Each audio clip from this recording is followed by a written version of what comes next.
유일한 구원자이신 예수 그리스도께서는 우연히 또는 어쩌다가 인간이 되어 이 세상에 오신 것이 아닙니다.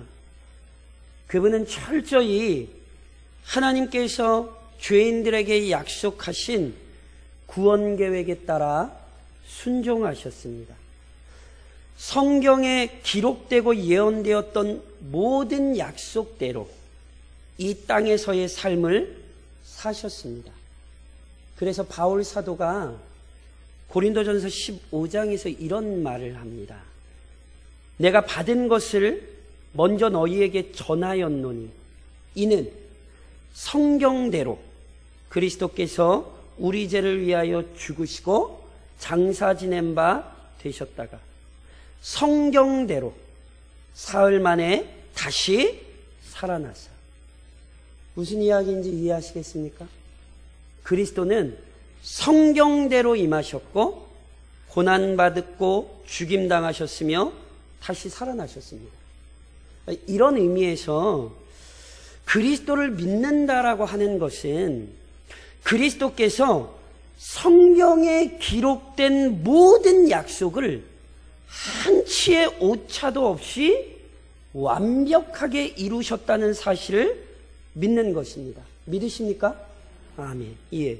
그리고 똑같은 원리에서, 즉 그리스도께서 성경대로 모든 것을 이루셨다는 원리에서 이미 발생한 그리스도의 죽음과 부활을 믿는 자들에게서 반드시 고백되어야 하는 구체적인 소망이 있습니다.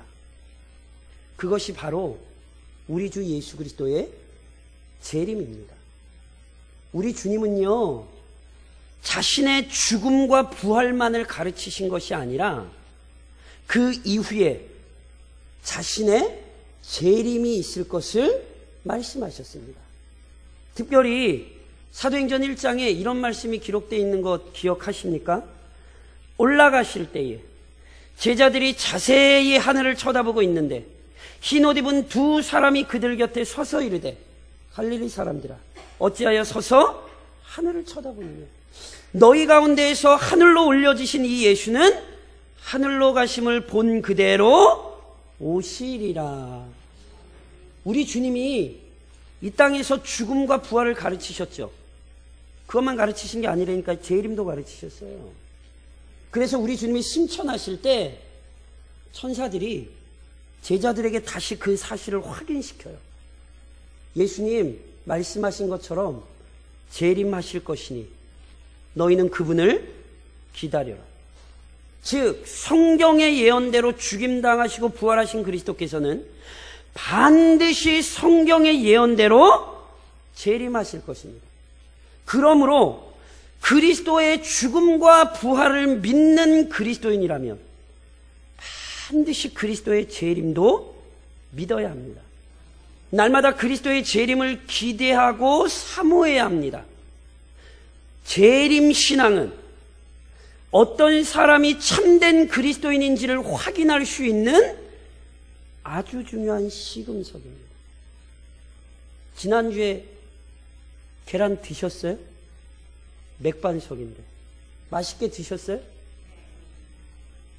그거 먹었으면 재림 기다리세요. 만약에 지금 이 시간에도 재림에 대한 신앙이 없다면 지난주에 먹은 맥반석 내놓으세요. 부활절은 계란 까먹는 날이 아니에요. 부활하신 우리 주 예수 그리스도를 믿는 자들이라면 그가 언젠가 성경이 약속하신 대로 영광 중에 재림하실 것을 믿는 거예요.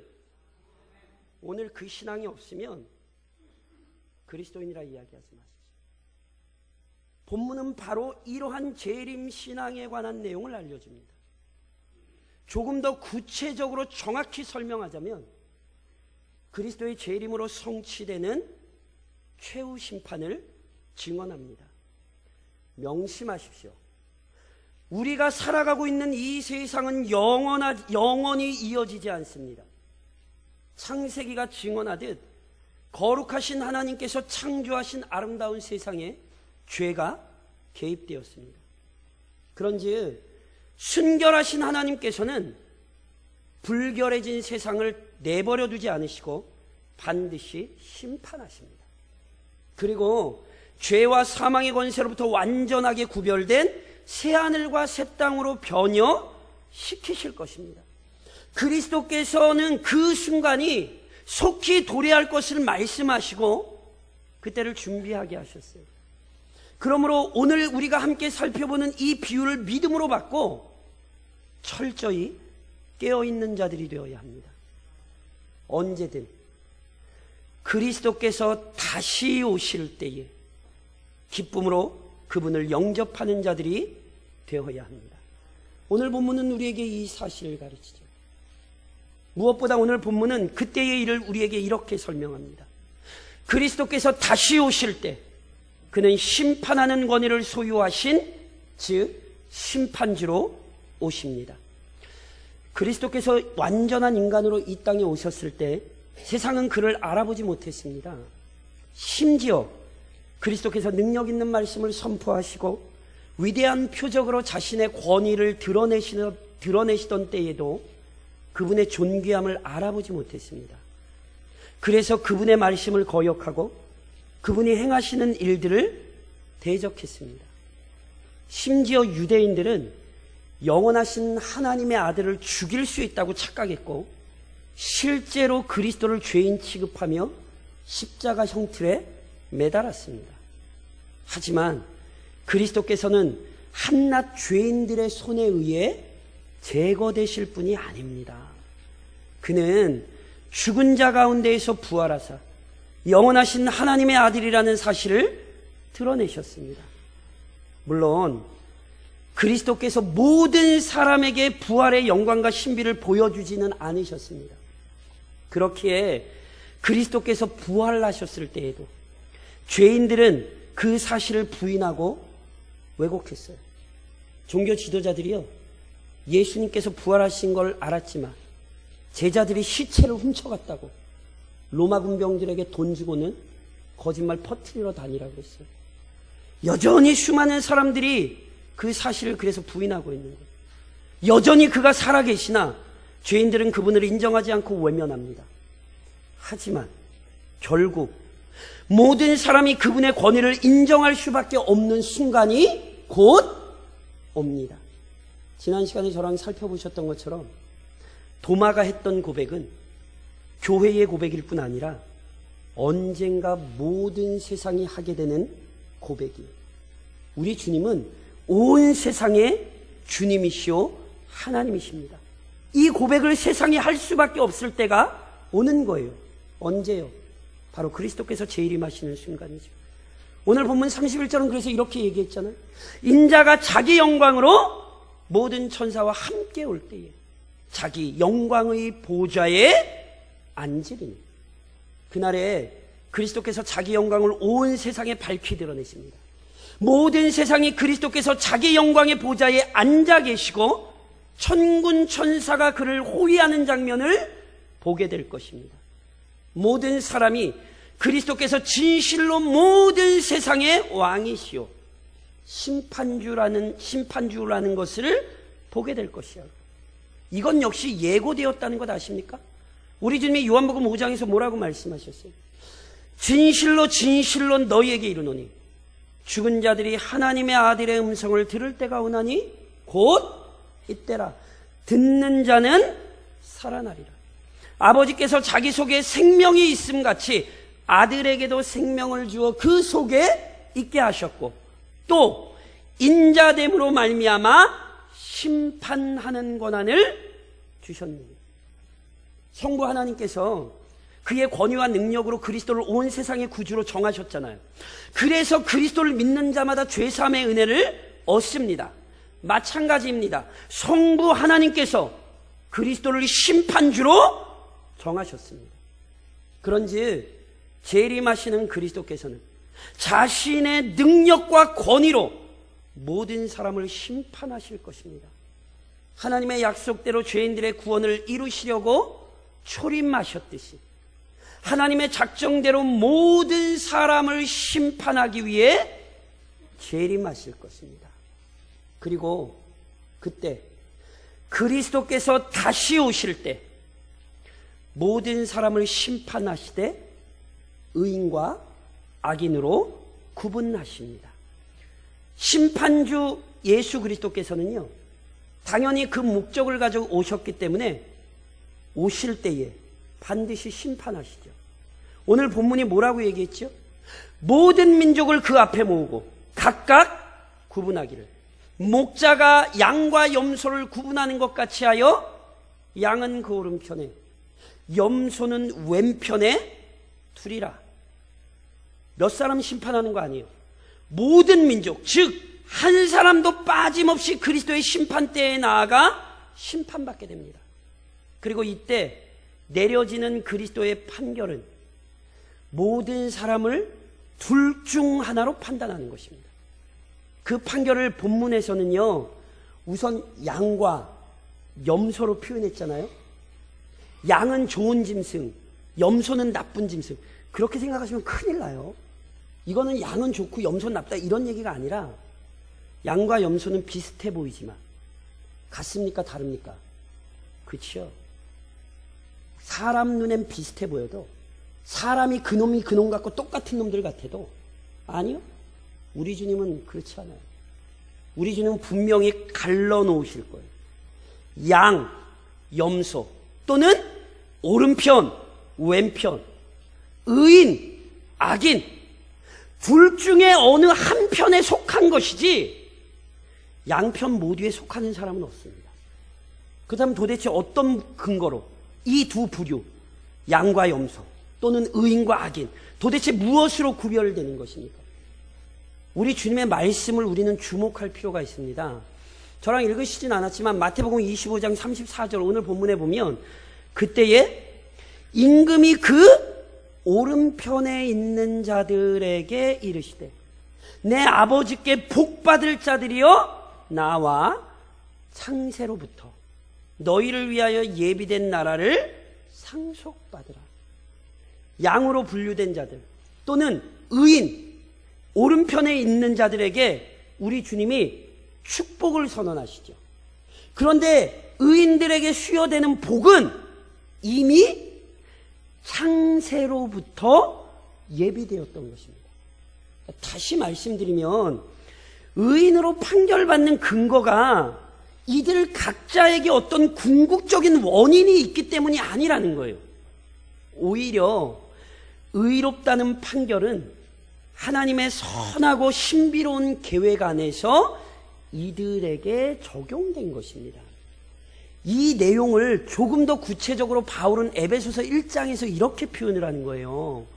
곧 창세전에 그리스도 안에서 우리를 택하사 우리로 사랑 안에서 그 앞에 거룩하고 흠이 없게 하시려고.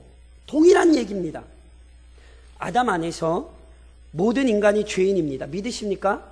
그렇기에 어떤 사람도요, 하나님 앞에서 의롭게 여겨질 사람이 원래 없어요. 하지만 하나님께서는 죄인 중 일부의 사람들을 구원하기를 기뻐하셨습니다. 그래서 친히 자기 아들을 통하여 그 택하신 자들이 구원 얻을 방법을 준비하셨고, 이들이 하나님께서 준비하신 그 모든 구원의 일을 받아들일 수 있도록 믿음을 주신 거예요. 즉 그리스도를 믿음으로 의롭게 되는 구원의 질서를 하나님께서 택하신 자녀들에게 적용하셨죠. 그리고 이것은요, 하나님께서 정하신 유일한 구원의 방법입니다. 구약시대든지 신약시대든지 앞으로 예수님 재림하실 그때까지 모든 사람은 오직 믿음으로 말미암아 구원을 받습니다. 물론 구약시대의 우리 믿음의 선배들은요, 우리만큼 정확히 예수님에 대해 안 것은 아니에요. 그러나 구약이 무엇을 이야기합니까? 하나님께서 약속하신 메시아의 강림을 구약이 예언하지 않습니까? 그래서 구약 사람들도 그 하나님께서 보내신 메시아를 의지함으로 구원을 얻었다니까요. 대표적으로 성경이 얘기하는 믿음의 조상 아브라함, 아브라함이 어떻게 구원을 얻었습니까? 우리 주님이 요한복음 8장에서 아브라함의 믿음을 이렇게 말씀하세요. 너희 조상 아브라함은 나의 때 볼 것을 즐거워하다가 보고 기뻐하였느니라. 아브라함이 뭘 기대했대요? 예수님을 기대했대요. 아브라함도 예수님을 기대하는 그 믿음으로 구원을 받은 거라니까요. 이처럼 인간 자신의 자격과 조건이 아니라 그리스도에 대한 믿음이 구원을 얻게 합니다. 그렇게 그리스도께서 재림하시는 그날에 예수님께서 의인이라 판결하시는 자들은 다른 사람들 아니에요. 예수님을 나의 구주로 믿는 자, 그가 예수님 앞에서 의인이라 판결받게 될 것입니다. 동시에 그리스도께서 다시 오실 때 각 사람의 행위에 따라서도 심판하십니다. 앞서 설명드렸듯이 그리스도를 믿는 자가 의인입니다. 믿으십니까? 그런데 동시에 본 비유에는 또 다른 근거에 의해 심판이 확정된다는 사실을 알려줍니다. 그것은 바로 이 세상에서 각자가 행한 일에 따라 심판받는다는 거예요. 본문에서요, 의인으로 판별된 자들을 향해 우리 주님께서 마태복음 25장 35절로 36절에 이렇게 말씀하세요. 내가 줄일 때에 너희가 먹을 것을 주었고, 목마를 때에 마시게 하였고, 나그네 되었을 때에 영접하였고, 헐벗었을 때에 옷을 입혔고, 병들었을 때에 돌보았고, 옥에 갇혔을 때에 와서 보았느니라. 아멘이세요? 반면 염소, 왼편에 있는 자들, 악인으로 판명된 자들에게는 예수님이 뭐라고 말씀하신지 아세요? 이어서 42절로 이렇게 설명이 돼요.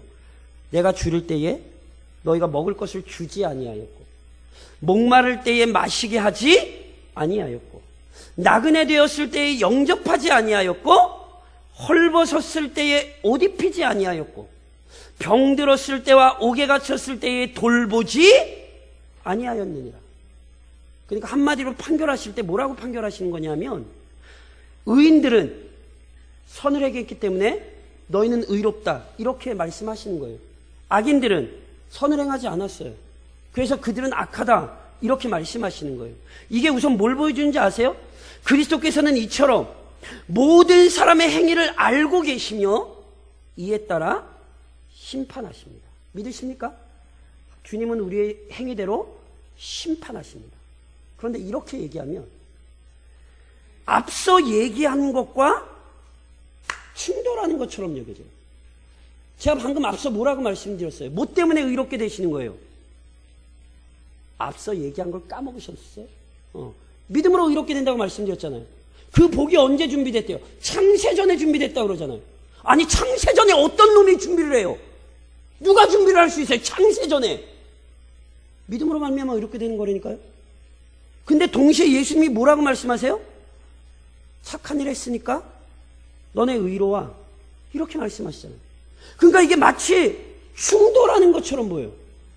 결국 우리의 의로움이 우리의 행위에 근거하는 것처럼 보여요. 그래서 실제로 행위구원론에 대한 근거로 이 본문을 인용하고 주장하는 사람들이 있습니다.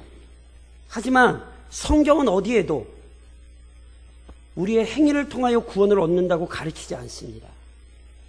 본문은 우리에게 행위구원론을 가르치는 것이 아니라 참된 믿음의 특징을 보여줍니다. 무슨 말씀이냐면, 구원을 얻게 하는 믿음은 우리가 만들어낼 수 없고 하나님이 수여하시는 선물입니다. 믿으시죠? 믿음은 선물이에요. 그러나 동시에 참된 믿음은 은혜에 대한 합당한 반응과 책임을 포함하고 있어요.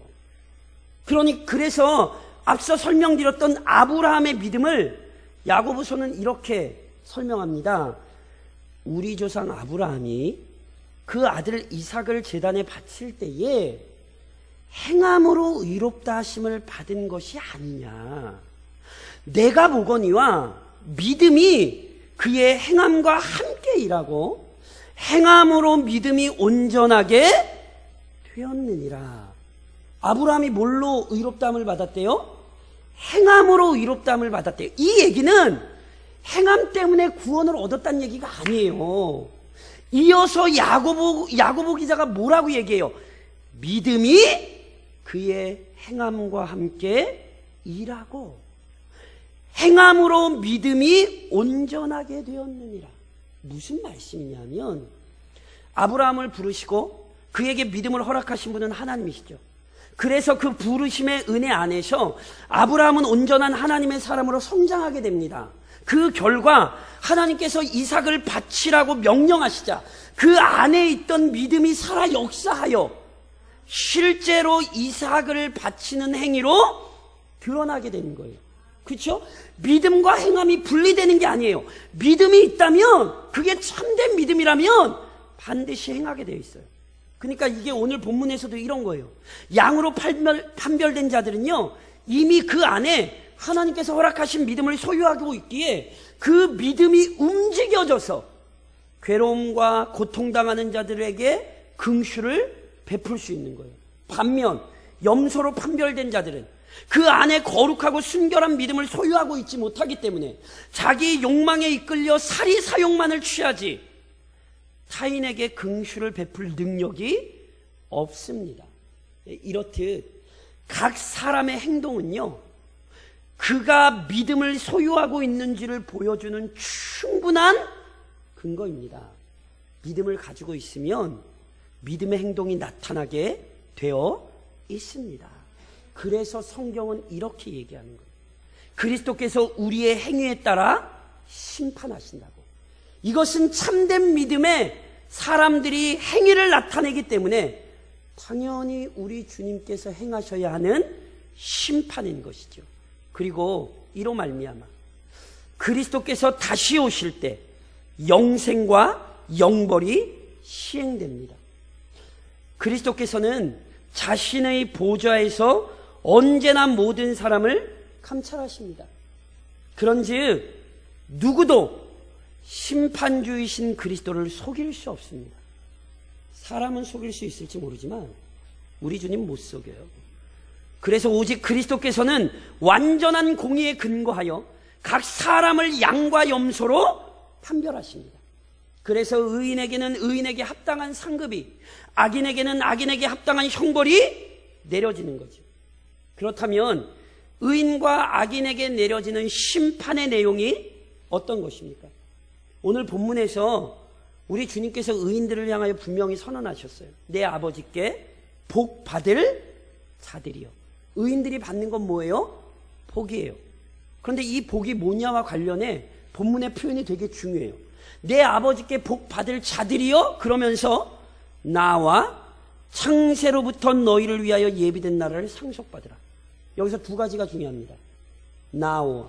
우선 이들은 예수님께로 나오라는 말씀을 받아요. 나오라는 말씀은 영원하신 왕이신 그리스도와 동행하는 것이고 그분과 친밀한 관계를 누리는 것입니다. 동시에 예비된 나라를 상속받으라 말씀하시죠. 예비된 나라가 뭐예요? 그리스도와 함께 시작될 새하늘과 새 땅이에요. 그러니까 이들은 예수님과 함께하면서 새하늘과 새 땅을 누리고 다스리는 거예요. 믿으세요? 그런데 이건 원래 새로운 게 아니에요. 무슨 말씀이냐면 하나님께서 인간을 창조하시고 인간에게 복 주신 것이 바로 이것입니다. 하나님께서 인간을 창조하신 후 어떻게 하셨어요? 그를 가까이 두셨잖아요. 에덴 동산에서 그와 친밀히 교제하셨잖아요. 무엇보다 인간에게 하나님을 대신하여 만물을 통치하는 권한도 부여하셨죠. 그런데 죄가 들어와서 이 모든 은총을 상실하게 만들었잖아요. 하나님과의 교제도 잃어버리고 만물에 대한 권위도 상실했잖아요. 가장 영광스러운 존재에서 가장 비참한 존재로 전락했잖아요. 그러니 우리의 복이 뭔지 아세요? 하나님께서 우리를 창조하실 때 선언하신 그 복이 다시 회복되는 거예요. 마지막 날에 그리스도를 믿는 자들, 즉 의인들에게는 창조 목적이 온전히 회복될 뿐 아니라 그 창조 목적대로 하나님께서 허락하신 모든 것을 누리고 다스리게 될 것입니다. 그게 복입니다. 반면 악인들에게는 저주가 선언되잖아요. 우리 주님이 친히 말씀하세요. 저주를 받은 자들아. 그럼 도대체 저주가 뭔데요? 마태복음 25장 41절에 동일하게 이렇게 표현돼요. 또 왼편에 있는 자들에게 이르시되 저주를 받은 자들아, 나를 떠나 마귀와 그 사자들을 위하여 예비된 영원한 물에 들어가라. 의인들을 향하여는 나와 말씀하셨죠. 악인들을 향하여 뭐래요? 나를 떠나가래요. 악인들은 의인들의 회중에 들지 못하는 정도가 아니라 그리스도를 가까이 할 수 없습니다. 만복의 근원이시여 거룩하신 그리스도와 함께 머물 수 없습니다. 가장 큰 저주가 뭔지 아세요? 예수님과 떨어지는 게 가장 큰 저주인 거예요. 그리고 예수님과 떨어지면 더 이상 어떤 은혜를 누릴 수 없어요. 그게 지옥이에요. 그게 영원히 꺼지지 않는 불로 표현되는 거예요. 예수님을 떠나 있기에 그에게 남은 건 고통과 참으로 추악함 외에는 없는 거예요. 그게 곧 지옥이죠. 특별히 이 판결과 관련하여 반드시 명심하셔야 될 사실이 있어요. 오늘 이 비유의 마지막이 마태복음 25장 46절에 이렇게 끝나요. 그들은 영벌에, 의인들은 영생에 들어가리라. 이 판결이 뭐예요? 영원해요. 이 판결은 최후 심판으로서 절대로 변경되거나 취소되지 않아요. 의인이 받는 복도 영원하고 악인이 받는 벌도 영원합니다. 그런즉 사랑하는 성도 여러분, 지금 영원한 복을 얻은 자가 되십시오. 영생과 영벌에 대한 판결은 그리스도께서 재림하실 때 시행됩니다. 그러나 각 개인이 영생이나 영벌에 속하게 되는 일은 그리스도께서 재림하시는 그때 그곳이 아니라 각 개인이 살아가고 있는 지금 이곳에서 결정됩니다. 죽고 나서 결정되는 거 아니에요. 지금 결정되는 거예요. 그래서 요한복음 3장에 이런 말씀이 있죠. 그를 믿는 자는 심판을 받지 아니하는 것이요 믿지 아니하는 자는 하나님의 독생자의 이름을 믿지 아니함으로 벌써 심판을 받은 것이니라. 지금 그리스도를 구주로 믿고 고백하는 자는 이미 의로운 자가 되었습니다. 그 사실이 그리스도의 심판대에서 확증되는 거예요. 반면 지금 그리스도를 구주로 믿고 고백하지 않으면 여전히 의로움이 필요한 죄인입니다. 그런즉 속히 불신앙을 버리고 그리스도에게로 돌이키지 않는다면 그 사람은 그리스도의 심판대에서 영원한 형벌을 선고받게 될 것입니다. 그러니 지금 분명한 신앙 고백을 지닌 자가 되십시오. 로마서 10장이 우리에게 이렇게 가르치죠. 내가 만일 내 입으로 예수를 주로 시인하며 또 하나님께서 그를 죽은 자 가운데 살리신 것을 내 마음에 믿으면 구원을 받으리라. 아멘이세요? 목회 현장에서 가장 안타까운 부분 중에 하나는 이처럼 성경은 그리스도에 대한 신앙을 분명하게 고백해야 함을 가르치나 언제나 교회 안에는 분명하게 신앙을 고백하지 못하는 분들이 있습니다. 저는 많이 만나봤습니다. 겉으로 보기엔 믿는 것 같으나 개인적으로 실제로 진지하게 신방할 때 물으면 저는 예수 안 믿는 것 같은데요. 이렇게 얘기하는 사람 저 많이 만나봤습니다. 그 이유는 크게 두 가지입니다. 혼동하시면 안 돼요. 우선은요, 실제로 구원은 받았어요. 구원은 받은 게 아니에요. 구원은 받았어요. 왜냐하면 구원은 내 손에 있는 게 아니라 하나님 손에 있기 때문에 이미 그 사람이 구원을 받았고 성도예요. 문제는 확신이 없는 거예요. 그 모든 구원 사실에 대한 확신이 없기에 자신 있게 내가 예수 안에 있다. 내가 지금 죽어도 천국 간다. 그런 고백들을 하지 못하는 거죠. 이것은 불쌍한 것입니다. 이것을 지극히 당연히 여기시면 안 돼요. 확실한 신앙의 고백을 하지 못하는 성도는 연약한 그리스도인이며 불쌍한 그리스도인인 것입니다. 구원이 은혜인 것처럼 확신 역시 은혜이기에 이런 분들은 확신을 구하셔야 돼요. 주님, 구원에 대해 확신 있게 말할 수 있도록, 이 복음의 진리를 담대하게 외칠 수 있도록 나에게 확신의 은혜를 달라고 구하셔야 되는 거예요. 또 하나, 신앙생활을 오래 하긴 했지만 실제로 회심하지 않은 불신자가 교회 안에 있습니다. 저는 누누이 말씀드린 것처럼 저는 정기적으로 회심에 대한 설교를 합니다. 왜냐하면 불신자는 반드시 우리와 함께 예배하고 있기 때문에 그렇습니다. 교회를 오래 다녔다고 해서, 직분을 받았다고 해서 구원을 받은 것은 아닙니다. 성경은 분명히 심판이 교회로부터 시작된다 이야기합니다. 그런즉 교회를 사랑하는 마음으로 다시 한번 권면드리건대 예수 그리스도를 구주로 영접하십시오. 어쩌면 이것이 오늘 여러분의 인생의 마지막 기회가 될지 모릅니다. 구원의 문제는 그냥 그럴 수 있다고 생각하지 마십시오. 지금은 그리스도인처럼 행동할 수 있으나 그리스도의 심판대 앞에서는 결코 속일 수 없습니다. 그러니 심각하게 자신의 신앙을 돌아보고 구원을 얻으십시오. 더 나아가 명확하게 신앙을 고백하는 자들답게 선한 일들을 적극적으로 행하십시오. 앞서 설명드렸듯이 참된 믿음이라면 반드시 분명한 열매를 통해 확인됩니다. 우리 주님 마태복음 7장에서 이런 말씀을 하셨어요. 그들의 열매로 그들을 알지니 가시나무에서 포도를 또는 엉겅퀴에서 무화과를 따겠느냐.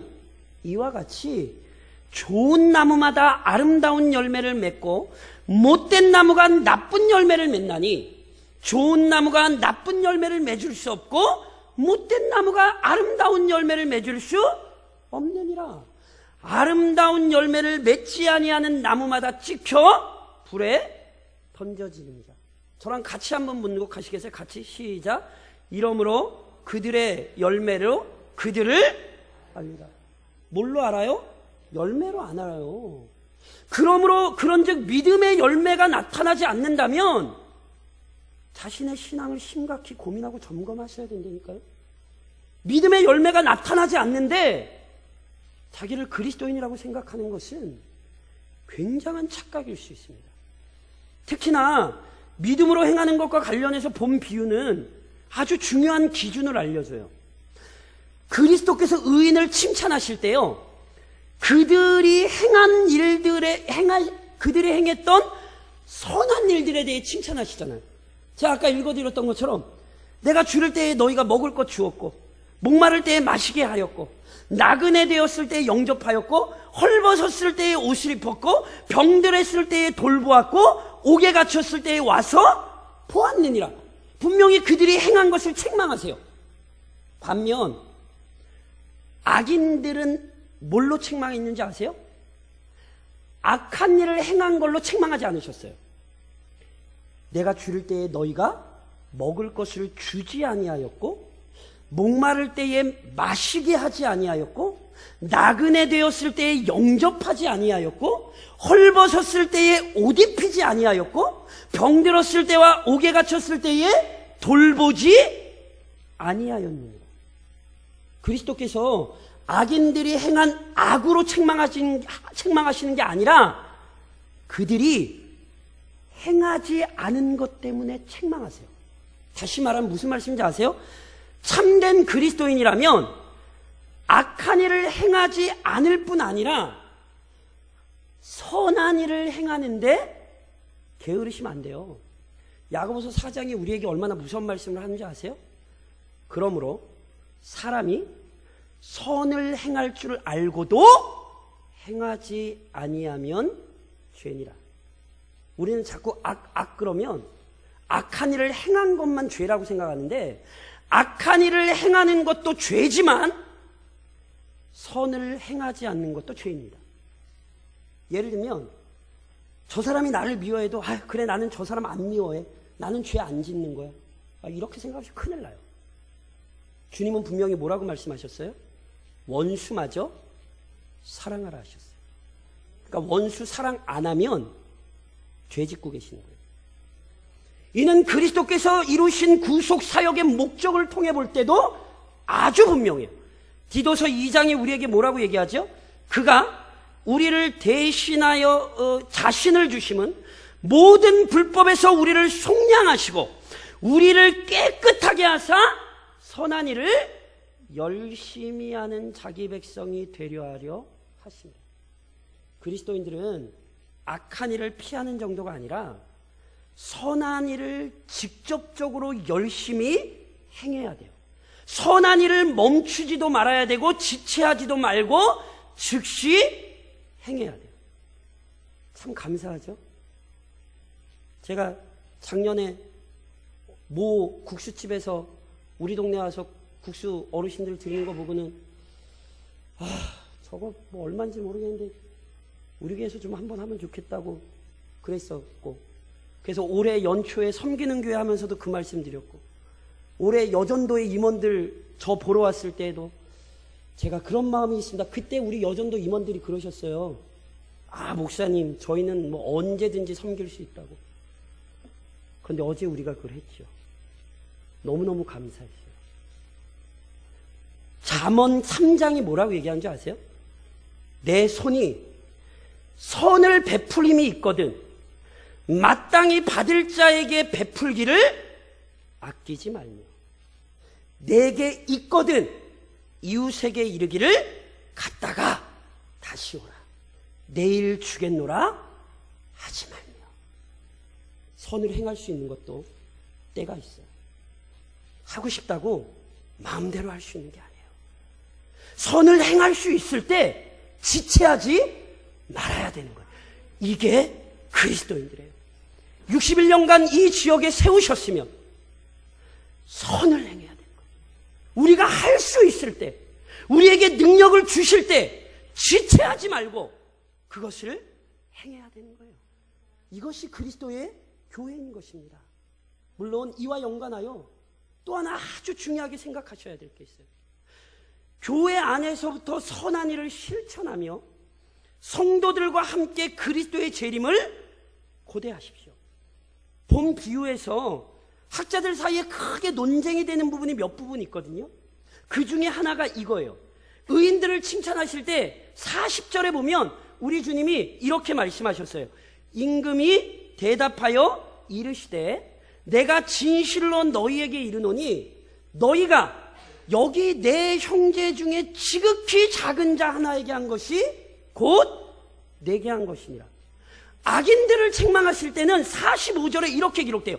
이에 임금이 대답하여 이르시되 내가 진실로 너희에게 이르노니 이 지극히 작은 자 하나에게 하지 아니한 것이 곧 내게 하지 아니한 것이니라.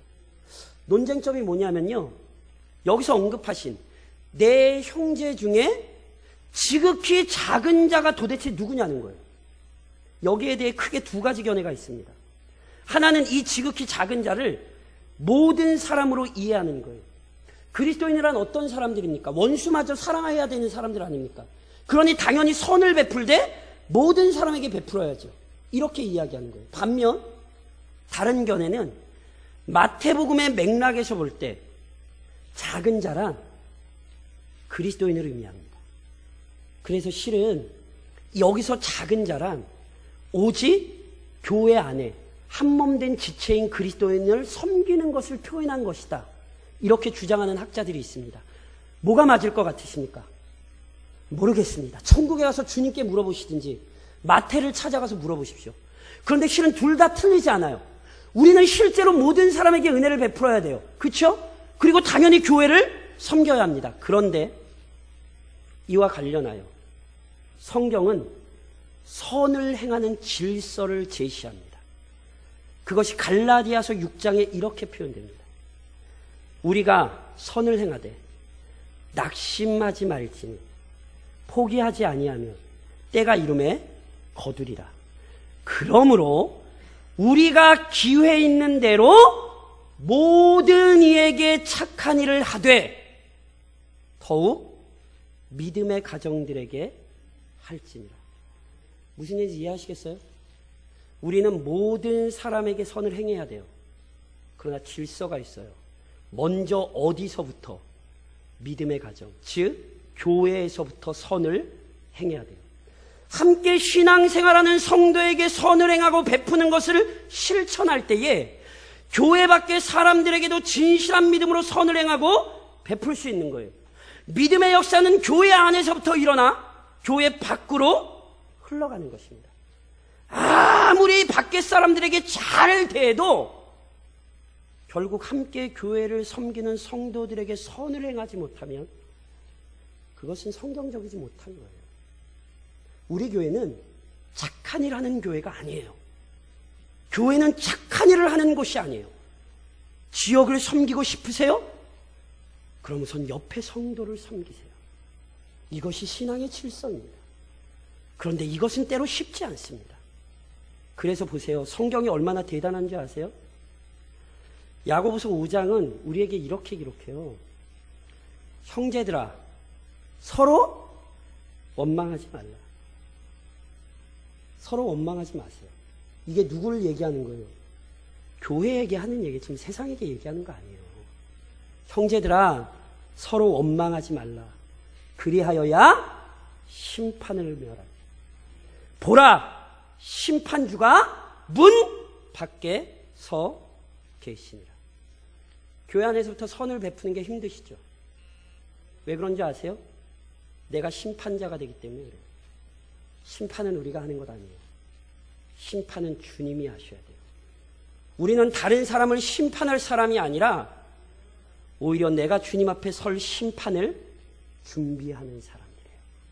그 사실을 기억하면 교회는 안으로부터 선을 베풀기 시작하여 그 선을 확장시킬 수 있게 되는 것입니다. 부활을 믿는 성도들이여, 그리스도의 재림을 기억하십시오. 그리스도께서 다시 오실 때 순결한 신부로 드러나도록 지금을 믿음으로 사십시오.